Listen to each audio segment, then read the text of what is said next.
Welcome, one and all, to another episode of the show that dares to ask the hard questions and really dig deep into those answers. And that's right, this is Ask a Ghost Hunter with me, your host, ghost hunter and author Rick Hale. So, in previous episodes of Ask a Ghost Hunter, I have touched on the subject of demons and even exorcism. And I really want to clear up a lot of misconceptions concerning that. And one of the biggest misconceptions of them all is that somehow cleansing a house of an unwanted spirit is the same as an exorcism. And of course, this is not a fact at all. Cleansing a house of an unwanted spirit, ghost, apparition, whatever you choose to call it, really is one of those highly controversial subjects in the paranormal community, as well as exorcism. But before we get into that, we have to first understand that cleansing a house of an unwanted spirit and an exorcism are two entirely different things. They're not the same, folks. First, we're going to start with the hard one, exorcism. So here in the Western world, we get our idea of exorcism from two very different sources. One, the paranormal mass media. You got television shows like A Haunting or Paranormal Witness or even Ghost Adventures that does have episodes where exorcisms are involved. And exorcisms and house cleansings are very different regardless of what these television shows that are on our streaming service are trying to tell us. I'm sorry, I have something in my eye. But we're going to continue going with this. The other source for exorcism, or our information concerning exorcism, comes from the Catholic Church, which has been featured in, movies such as The Exorcist and even television shows where the priest exorcist comes in, performs an exorcism, and saves the poor, tortured, and terrorized soul from the demon that may be in them, and even could be even in their house. But again, it's two different things. So with exorcism really isn't as old. I mean, it's old, but it's really not as ancient as the very roots of the Catholic Church. The exorcism as we know it was first introduced to the world in the 15th century in what is known as the Rituale Romanum. Now, the rite of exorcism isn't the only thing that is talked about in the Rituale Romanum. There is also, talk of how people become saints and other rites, like the last rites before people are dead, before they die.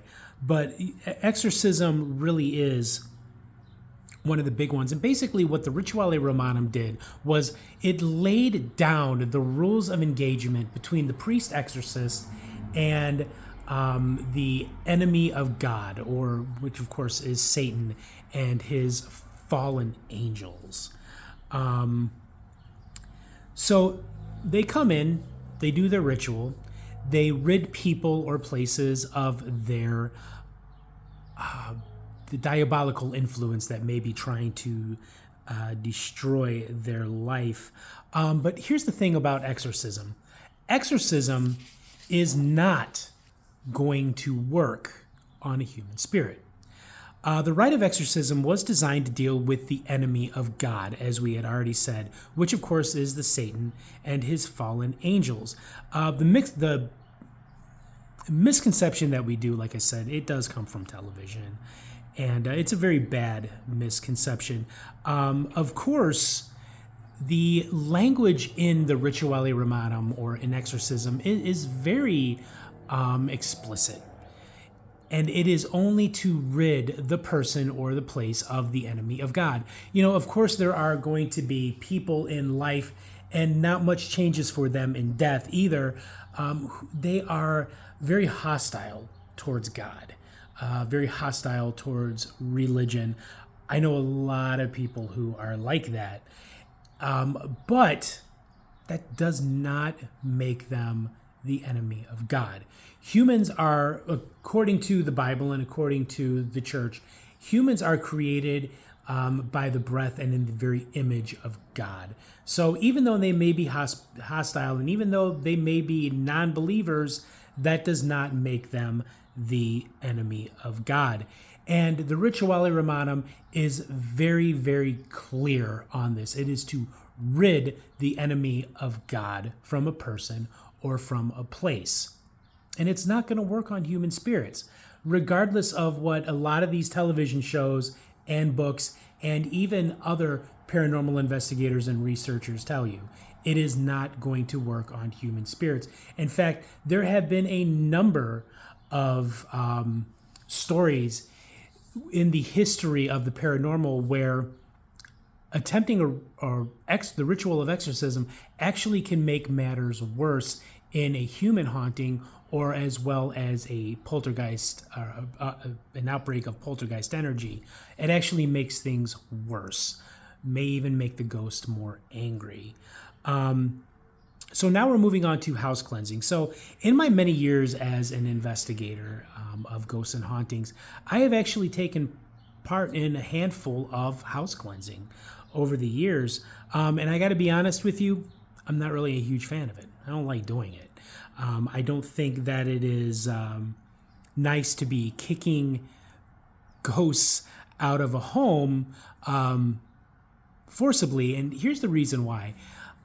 The reason that a spirit living in your home might become angry because they see you as an interloper, because they still perceive this property, this house, a building or whatever, they still may perceive it as being their property.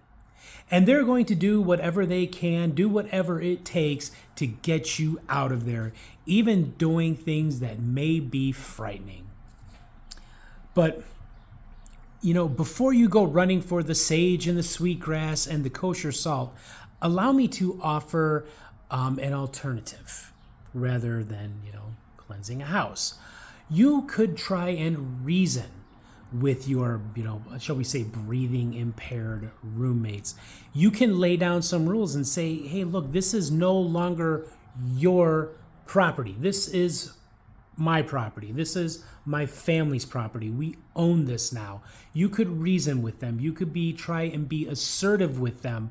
I have actually had a lot of success in helping people to live with their ghosts, with their spirits, and they're able to peacefully coexist without any problems whatsoever.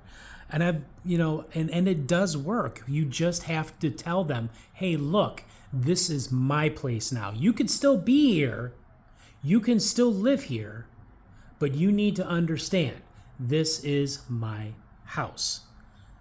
However, that not working is always a real possibility. It could happen where it actually angers your spirit and makes things worse. And that's where you have to bring in the weapon of mass destruction, and that is cleansing of a house. However, with that being said, I don't think that it's a good idea for somebody who is new to the paranormal field or somebody that may see it on television to try it themselves. I don't think that that's a great idea. I think that what you should do is do your homework, try and find a reputable, and I say this very seriously, reputable paranormal investigation group, one that has been around for a long time and can prove that they have many notches on their belt in the way of investigations. And another thing that I suggest is find a good psychic medium, like a reputable psychic medium, somebody who really does possess a gift in speaking with the spirits and trying to get them to either quiet down or leave altogether. And really, a house cleansing is a last resort. It is something that you should, when everything else has been exhausted, being assertive, laying down some house rules, all that kind of a thing, that is when you go get the sage, go get the sweet grass and burn it.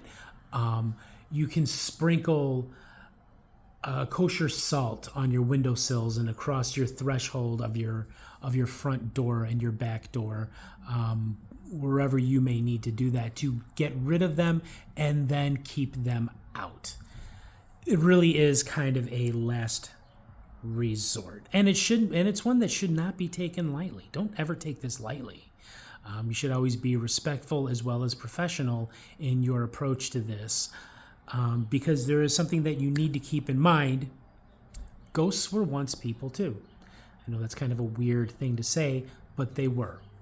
So, again, exorcism does not work on human spirits. It is for the enemy of God. House cleansing should be something that is a very last resort in dealing with human spirits. So I hope that clears up the difference between exorcism and house cleansing. Come back again. There'll be more Ask a Ghost Hunter with other subjects that we can go over, as well as future episodes of On the Road with Rick. So, as always, my friends, stay spooky.